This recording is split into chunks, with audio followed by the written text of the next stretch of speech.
Some of my listeners may blame me for making a mountain out of a molehill. They might say tea drinking is a matter of insignificant importance.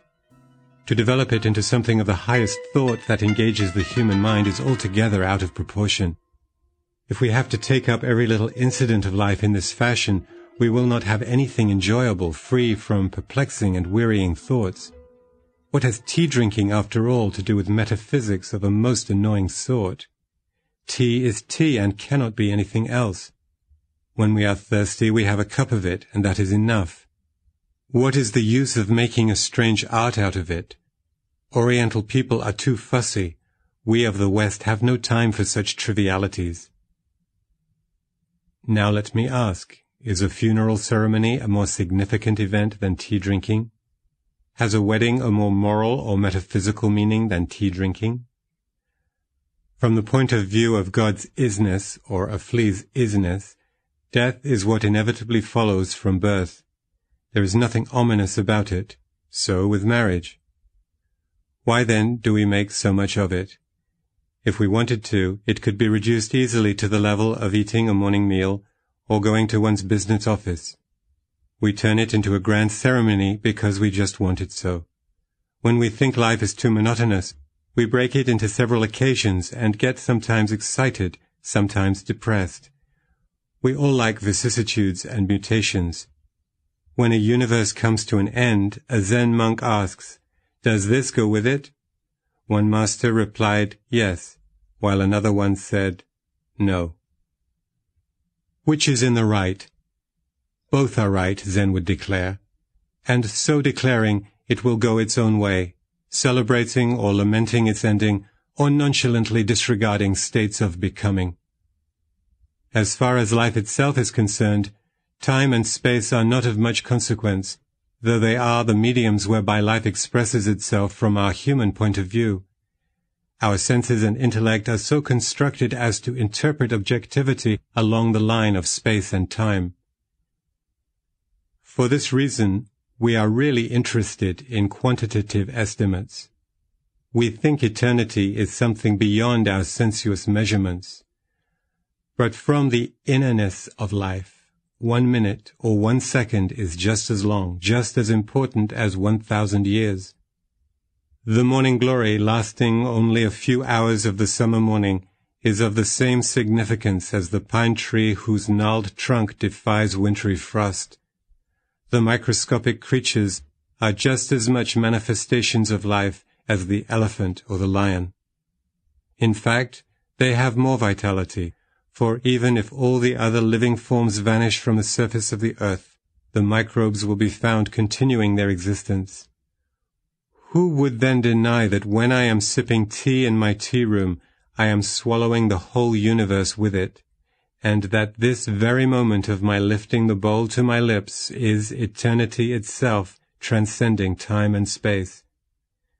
The art of tea really teaches us far more than the harmony of things, or keeping them free from contamination, or just sinking down into a state of contemplative tranquility. Now let us turn to study Rikyu and other tea men. It may not be inopportune to give here a very short sketch of the life of Sen no Rikyu. He is the founder of the art of tea as it is practiced in Japan today, and every tea master gets his or her certificate as qualified for the profession from the hands of Rikyu's descendants.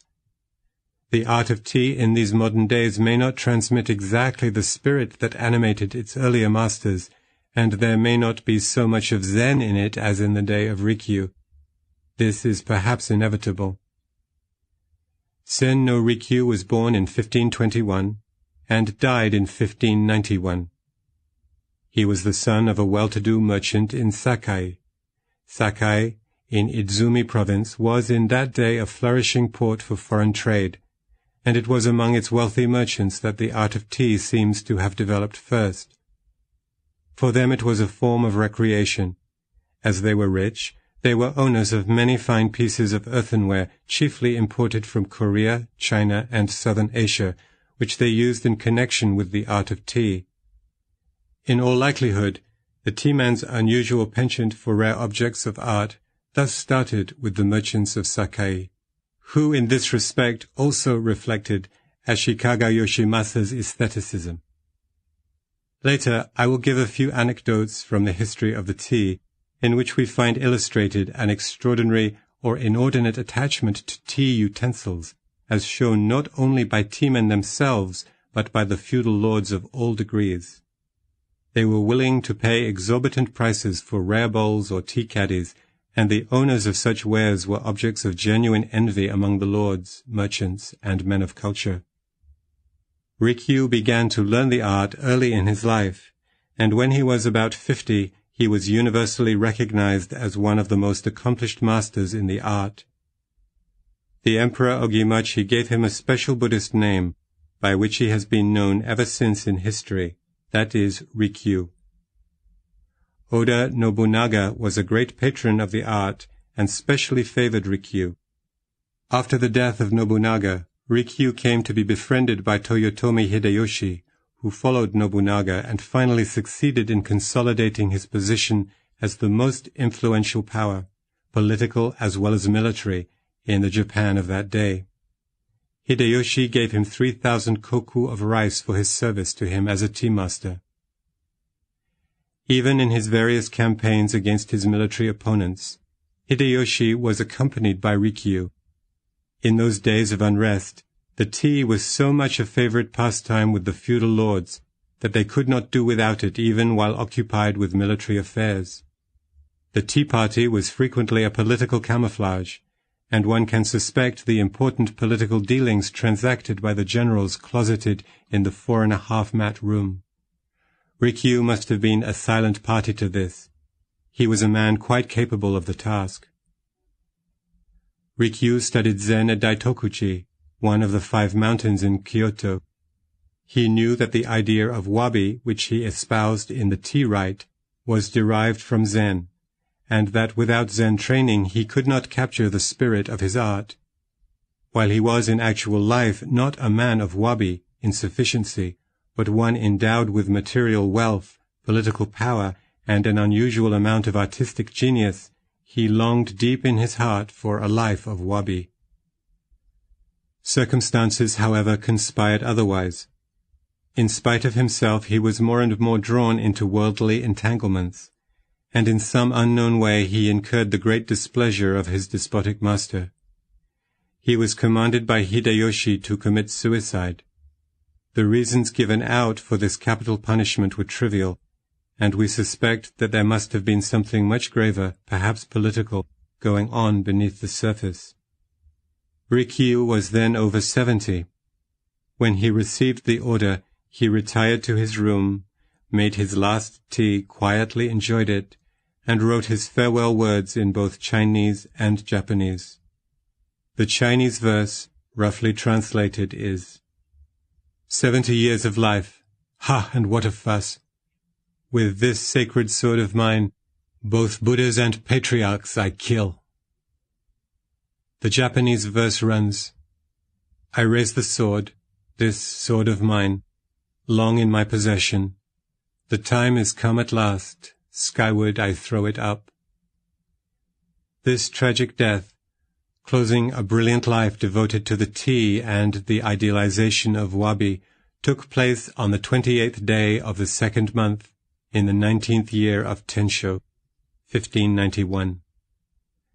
The following stories told of Rikyu, whether historical or fictional, are interesting, and they shed light on the character of the man. When Hideyoshi learned of the beautifully blooming morning glories at Rikyu's, he intimated his wish to see them.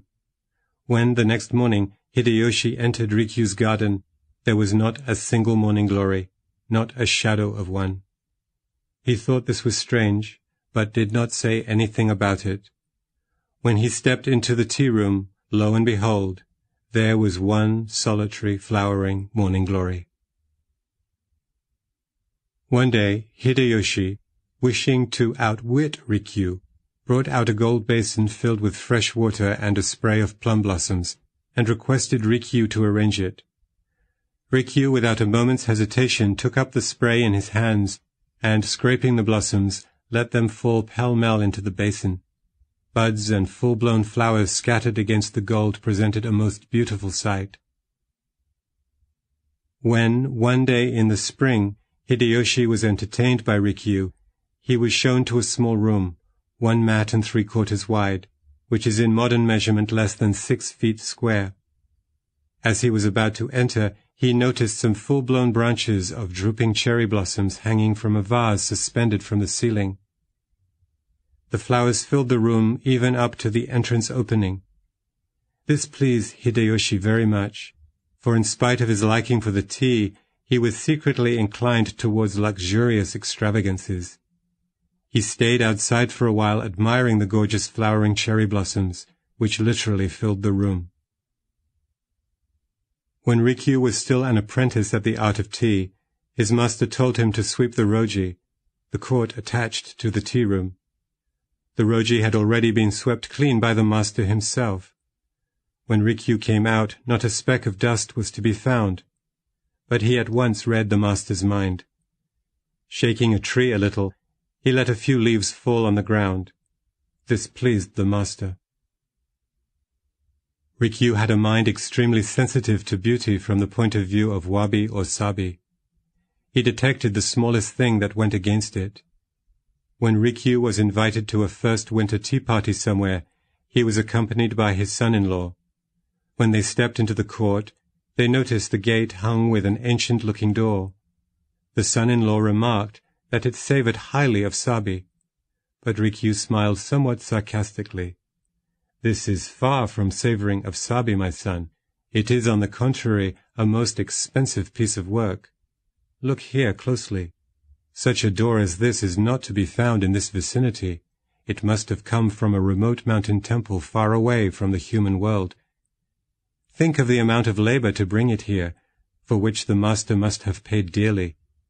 If he had understood what genuine sabi is, he would have searched for a suitable door ready-made, or made to order among the neighboring dealers, and would have had it pieced together with an old board found about his premises. Then the door fixed here would certainly savor of wabi.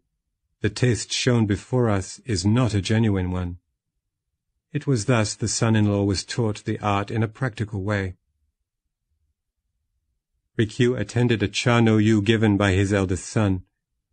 When he stood in the roji, he said to the friend accompanying him, "Among these stepping stones there is one just a trifle higher than the rest.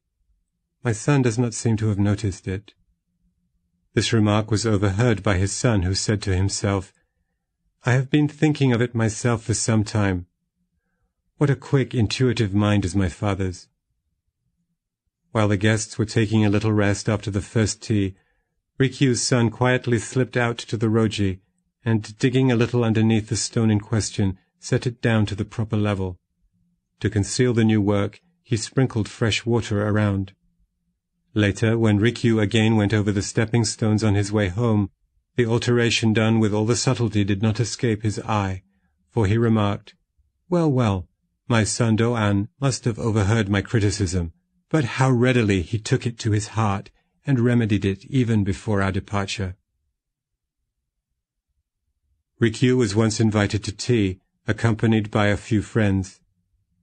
They found the court filled with splendid kashi trees, and the passage covered with fallen leaves, and they felt as if they were walking on a mountain pass. "How fine," Rikyu said. After a little reflection, however, he continued, "I am afraid that the master will sweep the passage clean, as he has yet no idea about sabi." Surely enough, when they went in again after the first service, they found that the leaves were all too completely swept up. Rikyu then explained to his friends how things were to be arranged on such occasions. Later, while instructing one of his pupils in the care of the roji, he quoted the following verse by Sagyo as expressing his notion of it. "Leaves of the kashi trees, even before they were tinged, are all scattered, along the path to the mountain monastery, along the path, lone and desolate." That rocks and mosses and lichens are among the chief features of Japanese gardening, especially of that connected with the tea room, is noteworthy, for they are suggestive of the Zen monk's life in the mountains, and of the principle of sabi which rules everything associated with the art of tea. The use of stones as they come from mountains, valleys, riverbeds, and other localities add a great deal to the atmosphere of solidity, solitude, and ancientness pervading the roji. The moss, in large variety, covering the rocks and the ground, creates a feeling of the mountainous region far away from the life of the city. This feeling is essential to the tea room, for the main object of the tea is to escape from commercialism and all that savors of it. That Rikyu was the authority on wabi is shown in the following story. A tea-man of Sakai owned a caddy of a special pattern entitled Unzan Katatsuki. As the ware was quite well known among the tea-men and prized by them, the owner was naturally proud of it. One day he invited Rikyu to tea and used this caddy, but Rikyu did not seem to be very much concerned about it and left the house with no comments.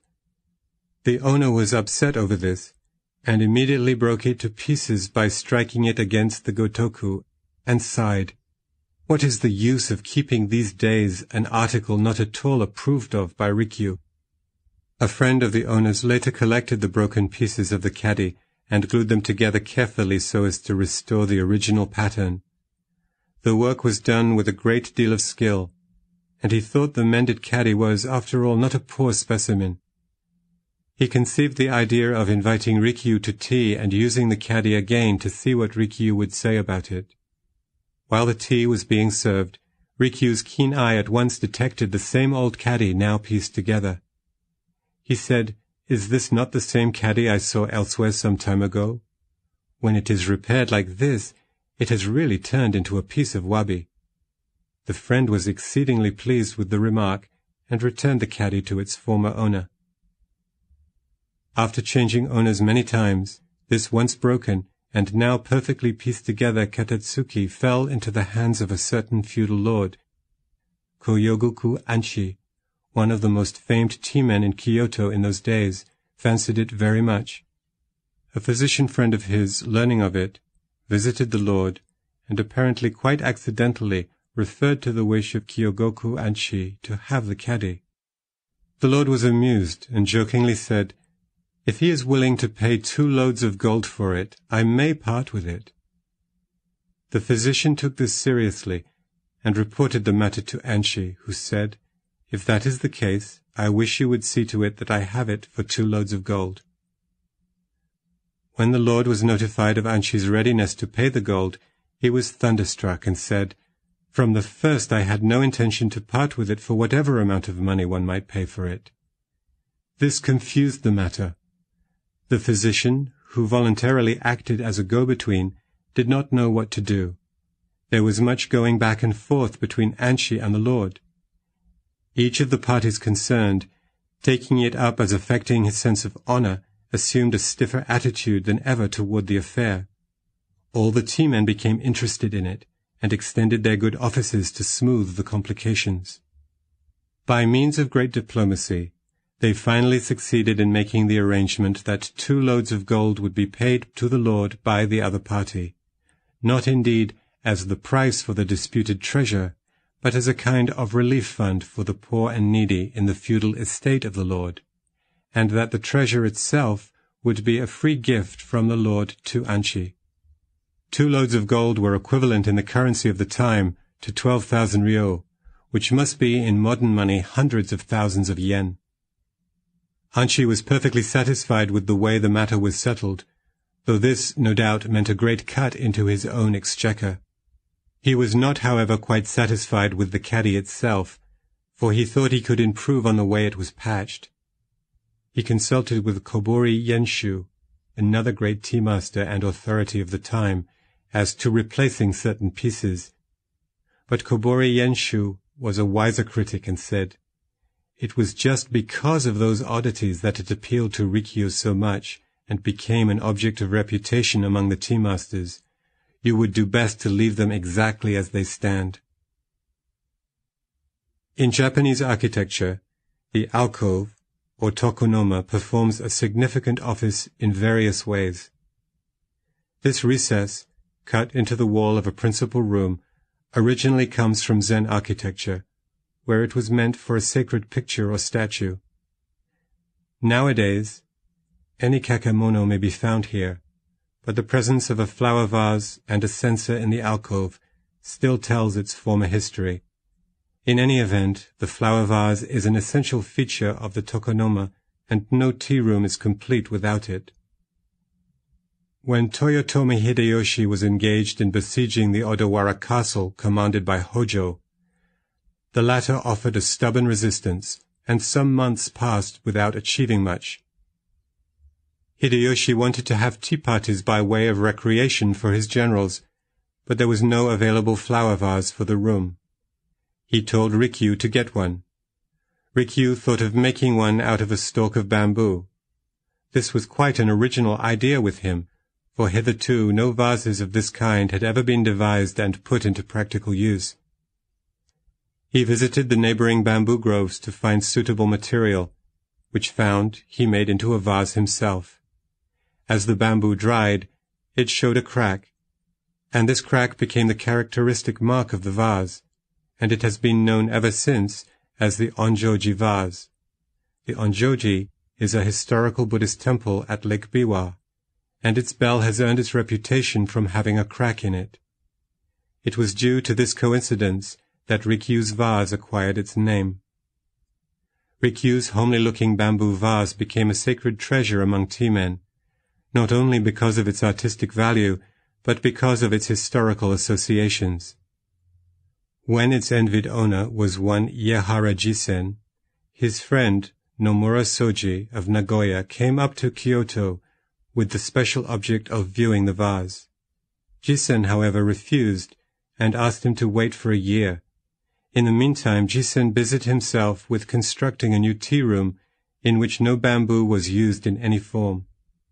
The vase in the tokonoma was the only bamboo in sight. Soji was then invited and shown the treasure in a most appropriate setting. When Soji's request to see it the year before had been refused, he was chagrined. But when he saw what was then in the mind of his friend, he felt grateful and fully appreciated his artistic attitude of reverence for Rikyu and his work. Fuyuki, a rich merchant of Fukagawa, Yedo, wished to acquire the vase for his own tea room, but Jisen would not part with it. Later, when Jisen found himself in adverse circumstances, he thought of Fuyuki, who was once willing to pay 500 ryo for the bamboo vase. Jisen sent a messenger to Yedo with the message that Jisen would sell it now for 50 ryo less, that is, for 450 ryo. Fuyuki sent his messenger back with no answer, but ordered his own messenger to follow Jisen's, carrying 500 ryo instead of 450 ryo. Fuyuki's messenger respectfully carried the vase back with him to Yedo. The idea was not to slight the value of such a treasure, but, apart from the commercial interests, to treat it with due respect. Then, still later in the 18th century, its ownership went to Lord Fumai, another feudal baron of the Tokugawa regime, who loved the tea cult and had very fine taste for sabi. When he was using the vase in his tea room to entertain his friends, his attendant noticed that water dripped from the crack, thus wetting the mat underneath. He asked the master if he would not have a kind of cylindrical receptacle made for it. Lord Fumai, however, said, "The sabi of this bamboo vase consists in the very fact of this leakage." Kanô Tannyu, a painter of the 17th century, is a name I believe to be very well known to lovers of Japanese art, and it may not be altogether inappropriate to introduce him in connection with the tea, as he was also greatly interested in it. He studied it under the instruction of Sotan, grandson of Rikyu, and a great advocate of wabi, probably in this respect greater than Rikyu. Tannyu was still young, hardly over 20 years of age, when he began to visit Sotan. When he saw the blank screens fitted up in Sotan's newly built tea room, he had an irresistible desire to paint them with his own brush. But his tea-master would not listen to the request, for he thought his young pupil was still not experienced enough to do the work. Tannyu did not press the idea that day. Some time later, he accidentally dropped into Sotan's new room. The master was absent. The screens still remained blank. He considered the opportunity the rarest one, as his former ambition asserted itself once more. In fact, he had been planning for some time what picture would be suitable to try his skill here. He took out the brushes and started at once with his work. It was to be the 8 sage drinkers. As he proceeded, he grew ever more enthusiastic about it, and the picture was nearly finished when he heard somebody approaching. He felt that this must be the master himself. It would be quite awkward if he were caught in the act. He wanted to finish hurriedly. The steps became more and more distinct. What remained to be done now was the hands of one figure. He somehow finished them and left the room as Sotan stepped in. Sotan was surprised to see such a fine work from the brush of such a young artist, whose proficiency he had not thought very highly of before. However, as he examined the work closely, he found the hands of one figure wrongly attached, that is, the left hand to the right and the right one to the left. But he did not say much about it. The picture remains there as it was executed, even to the present day. Later, when Tanyu's reputation as the greatest painter of the day, the one favored by Ieyasu the shogun, spread far and wide throughout the country, his old picture with hands wrongly adjusted called out fresh interest among art lovers. Tannyu owned a katatsuki caddy known as Tanemura, an object of great admiration among tea-men. He thought the world of it. When the great fire of Meireki in 1657 reduced Tanyu's house to ashes, he told one of his servants to carry the caddy away from destruction. But when the spread of the fire threatened his own life, the trusted servant threw away the precious treasure and ran off to save himself. After the fire, a goods carrier from Kyoto happened to discover it on the roadside. He picked it up, and on his return to Kyoto, he sold it to an art dealer. The mayor, Makino Chigashige, heard of the find and bought it from the dealer, when it proved on examination to be the Tanemura Katatsuki. Some time later, Chigashige invited Tannyu and treated him to tea. When he innocently referred to the caddy, Tannyu told him that he was unspeakably grieved over the loss and wished him not to make any further mention of it. Chigashige told his attendant to bring the article in question before the guest, remarking guilelessly, "Here is a Tanemura duplicate." Tannyu was indeed overjoyed, and did not know how to express his feelings. The mayor was gallant enough to part with it for the price he paid to the dealer, with the request that he would like to have 12 views of Mount Fuji painted by Tannyu to compensate his goodwill. Tannyu, of course, agreed, but it was a difficult proposition, and the painter had to spend much thought and skill upon the execution of the pictures, which, when finished after great pains, proved to be among his masterpieces.